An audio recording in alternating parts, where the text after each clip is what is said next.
Pernah nyontek atau pernah dibantu nyontek?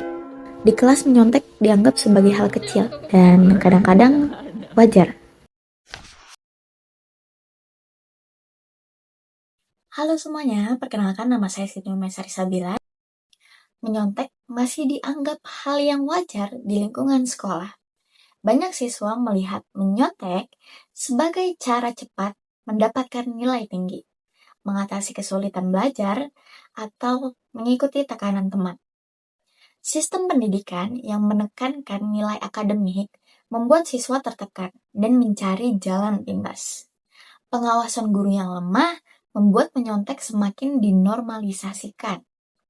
Nilai karakter seperti kejujuran, integritas, dan tanggung jawab belum tertanam kuat.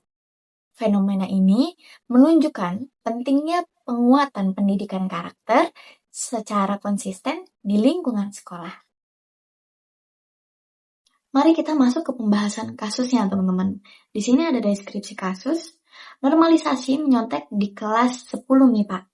Berawalan dari pengawasan guru yang kurang ketat saat ulangan. Guru duduk di depan, sering keluar kelas. Beberapa siswa mulai menyontek diam-diam karena melihat celah. Tidak ada teguran atau konsekuensi dari guru membuat perilaku dianggap tidak masalah. Nilai tinggi dari siswa yang menyontek membuat siswa lain ikut melakukannya. Menjadi budaya kelas, teman-teman.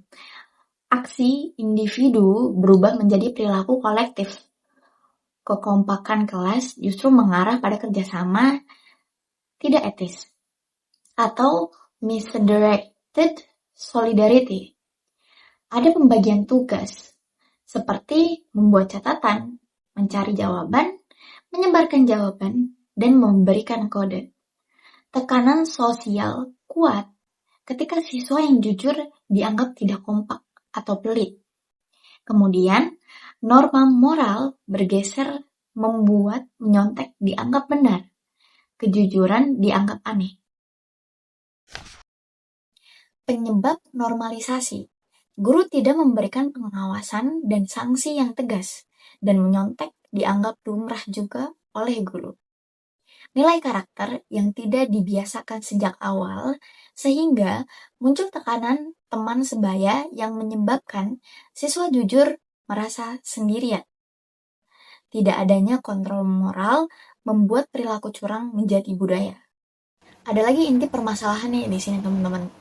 Bukan sekedar pelanggaran saat ujian, tetapi krisis karakter. Menyontek berkembang karena yang pertama ada minimnya pengawasan, yang kedua ada tidak ada sanksi, yang ketiga ada tekanan kelompok, yang keempat ada budaya nilai yang salah, yang kelima ada kejujuran luntur dan tergeser oleh orientasi nilai semata, teman-teman.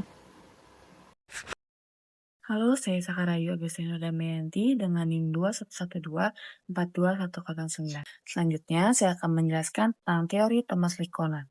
Menurut Thomas Likona, menekankan 3 komponen utama dalam pendidikan karakter, yaitu moral knowing, pengetahuan moral, moral feeling, perasaan moral, serta moral action, tindakan moral. Moral knowing berkaitan dengan sejauh mana siswa memahami nilai-nilai moral yang seperti kejujuran, tanggung jawab, dan integritas. Moral feeling adalah aspek emosional yang membuat seorang terdorong untuk melakukan hal yang benar dan menghindari perilaku yang salah. Moral action adalah kemampuan seseorang untuk mewujudkan moral knowing dan moral feeling dalam bentuk tindakan nyata. Ketiganya harus hadir secara seimbang untuk membentuk pribadi yang berkarakter. Ketika salah satu aspek terganggu, perilaku positif sulit terbentuk. Jadi ketiga komponen tersebut harus seimbang.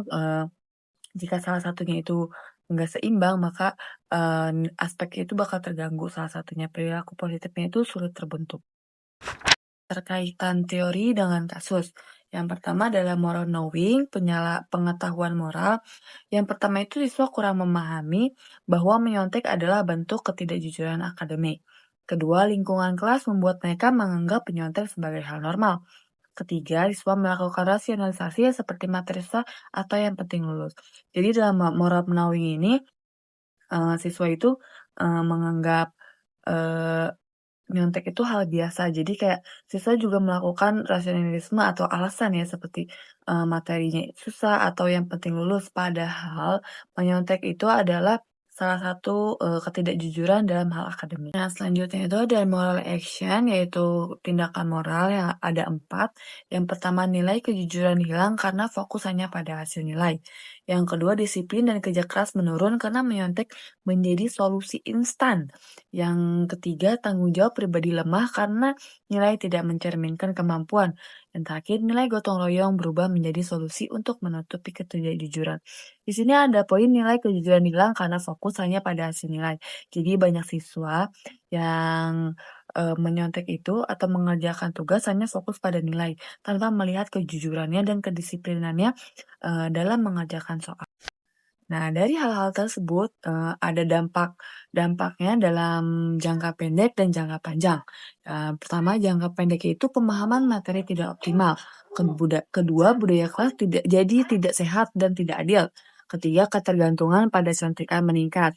Jangka pendeknya itu pemahaman materi tidak optimal. Mereka ini nggak ngerti ya materinya karena saat mengerjakan tugas ya mereka tuh mencontek gitu, bukan memahami dalam diri sendiri. Keduanya budaya kelas jadi tidak sehat dan tidak adil.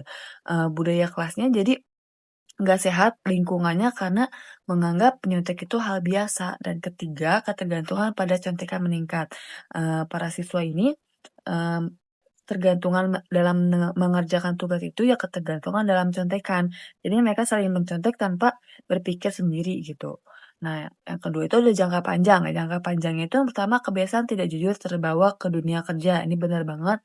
Yang kedua ada integritas tidak berkembang, ketiga potensi munculnya perilaku manipulatif, dan terakhir rasa percaya diri lemah karena nilai bukan hasil kemampuan sendiri.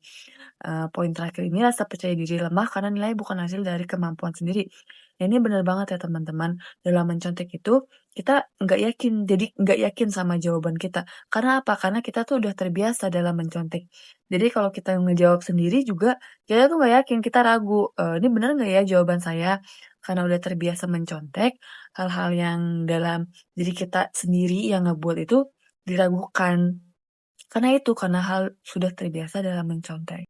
Dalam hal kasus tersebut, ada beberapa solusi yang akan saya berikan, yaitu yang pertama yaitu penguatan integritas dan kejujuran, yaitu membangun budaya jujur melalui literasi karakter, refleksi, dan keteladanan guru agar siswa memahami bahwa kejujuran adalah fondasi belajar.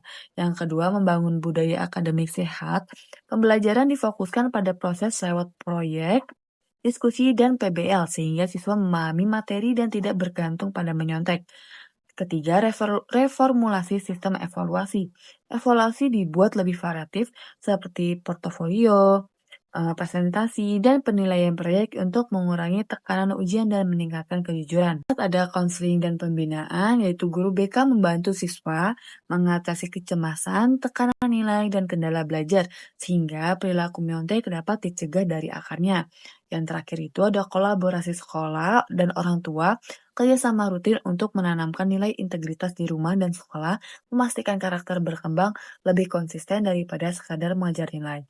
Jadi dari 5 solusi tersebut, sebenarnya bagaimana sih dari diri kita sendiri kalau kita tuh harus menanamkan kedisiplinan, bahwa mencontek itu nggak baik, bukan buat untuk nilai nilai aja, tapi dari nilai moral kita. Jadi kita nggak ada yang namanya percaya diri akan diri kita sendiri, terus udah ketergantungan dalam hal mencontek, kejujuran pun nggak ada, dan sebenarnya moralnya pun udah hilang karena dalam akademik aja dia nih nggak jujur, apalagi dalam ke jenjang serius seperti pekerjaan gitu. Jadi sebenarnya, hal-hal ini tuh, bagaimana diri kita nih mau jujur gitu, kalau hal menyontek itu nggak boleh. Saya Yulia Salimjul Apip. Nah, saya akan menjelaskan strategi. Strategi apa saja yang bisa dilakukan untuk memperbaiki atau mencegah dari kasus menyontek ini. Nah, apa saja sih yang bisa dilakukan? Yang pertama, edukasi karakter sejak awal. Penanaman nilai kejujuran dan konsekuensi menyontek sejak awal tahun ajaran serta diintegrasikan di semua pelajaran. Jadi di awal tahun ajaran siswa-siswa itu ditanamkan nilai-nilai kejujuran agar kedepannya siswa-siswa itu punya nilai kejujuran yang sudah tertanam seperti itu. Dan jangan cuma sekali, tapi di setiap pelajaran gitu. Kemudian yang kedua, lingkungan ujian jujur dan tertib. Pengaturan tempat duduk, pengawasan cukup, dan aturan jelas untuk meminimalkan peluang kecurangan saat ujian. Jadi jangan sampai lingkungan sekolah ini memberikan peluang kepada siswa untuk menyontek, seperti itu. Kemudian yang ketiga, pengembangan tanggung jawab siswa. Siswa terlibat menyusun kode etik kelas dan diberikan penghargaan bagi yang berintegritas agar tumbuh komitmen moral. Jadi, setelah tertanam nilai kejujuran itu, siswa akan tumbuh nih tanggung jawab. Jadi di kelas tuh bakal ada aturan-aturan sesama siswa agar tetap mengedepankan nilai kejujuran. Kemudian yang keempat, mengurangi tekanan akademik. Guru menyeimbangkan jumlah tugas dan tingkat kesulitan materi agar siswa tidak terdorong menyontek karena beban berlebih. Jadi, kalau bisa guru itu lebih mengedepankan, lebih menekankan pada pemahaman siswa. Jadi jangan diberatkan di tugas, tapi ditekankan di pemahamannya agar nggak ada tuh pikiran untuk menyontek di siswa itu. Kemudian yang kelima, pemberdayaan organisasi siswa. OSIS dan komunitas belajar dilibatkan dalam kampanye integritas, diskusi nilai, dan program anti menyontek untuk memperkuat budaya jujur. Jadi, OSIS di sekolah itu bisa tuh bikin kampanye-kampanye untuk menanamkan atau lebih menguatkan lagi nilai-nilai kejujurannya gitu. Setelah tadi sudah deskripsi kasusnya, analisa teorinya, dampak-dampaknya, bagaimana solusi dan strateginya, itu kami akhirnya melakukan refleksi pribadi. Nah, hasilnya yaitu kasus menyontek ini membuat kami sadar bahwa karakter dibentuk dari kebiasaan kecil yang sering diabaikan. Nah, kami sebagai calon pendidik dan pemimpin harus menumbuhkan integritas sejak dini, seperti jujur, disiplin, dan bertanggung jawab karena budaya kelas yang sehat hanya bisa muncul dari teladan yang benar, gitu kan? Nah, dengan belajar menolak kecurangan dan menjunjung kejujuran, kami dapat membangun fondasi karakter yang kuat untuk masa depan. Kemudian masuk ke kesimpulan. Nah, untuk kesimpulannya, fenomena menyontek yang dianggap wajar ini menunjukkan bahwa masalah ini bukan sekedar pelanggaran kecil, tetapi kegagalan karakter dan lingkungan pendidikan. Nah, kemudian, normalisasi perilaku ini terjadi karena kurangnya pengawasan, minim sanksi, tekanan teman sebaya, serta budaya akademik yang tidak menekankan integritas. Dengan analisis teori Licona memperlihatkan bahwa moral knowing, moral feeling, dan moral action dari siswa ini sama-sama terganggu. Lalu masalah ini hanya bisa diatasi melalui perubahan lingkungan belajar secara menyeluruh.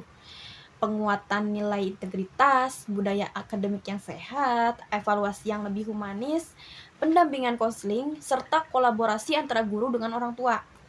Nah, sekolah ini perlu menekankan pemahaman, bukan sekedar nilai, serta memberikan teladan dan aturan yang konsisten. Dengan membangun kejujuran sejak dini, sekolah ini dapat mencetak generasi yang berkarakter, beretika, dan bermartabat. Seperti itu. Segitu presentasi dari kami mengenai menyontek yang dianggap biasa, padahal dampaknya itu luar biasa. Seperti itu. Kasus ini mengingatkan kita bahwa membangun karakter adalah tanggung jawab bersama. Kejujuran bukan hanya aturan sekolah, tetapi nilai hidup yang menentukan masa depan. Nah, segitu saja. Mohon maaf bila ada salah kata. Assalamualaikum warahmatullahi wabarakatuh.